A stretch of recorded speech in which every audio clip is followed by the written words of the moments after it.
Pinagpalang buhay mga kahigala. Ako si Sergeant Virgilio na 1st Civil Military Operation Mahigalaan Battalion.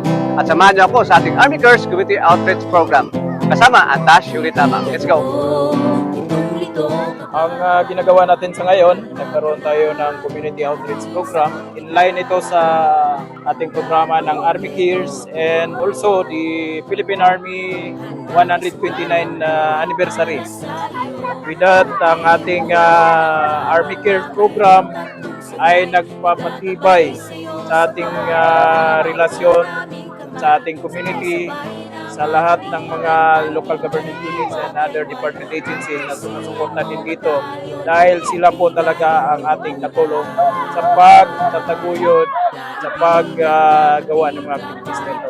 So yung ginawa po natin ay umapit po tayo sa ating mga partners, at the same time yung inter-agency coordination, at lumapit din po tayo sa mga religious leaders, barangay LGUs, municipal LGUs, at sa mga pwedeng tutulong po sa atin para maganap itong Army Cares po. Hindi ito madali para sa akin, mahirap ito, pero appreciated much yung effort ng Army Cares dito sa Linindi. Maganda, mahirap, maganda, at may sakripisyo. Yun lang. Salamat kami sa Army Cares na tumulong din despite na may kakulangan kami sa LGU, pinupunuan ng Army Cares. So pinakauna sa tanan no, magpasalamat ni sa Philippine Army Cares sa pag-invite sa amuas. Kay sa isa sa mga way nga maging nato ang trust sa community is mga ingani na higayon na natay.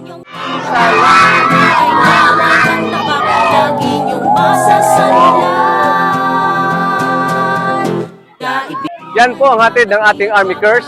Muli, kami po ang 1st Civil Military Operation Mahigalaan Battalion, kaisa ng inyong matatag na hukbong katiyan. Kaibigan, kapatid, kapayapaan ang dala, nagagabay sa'yo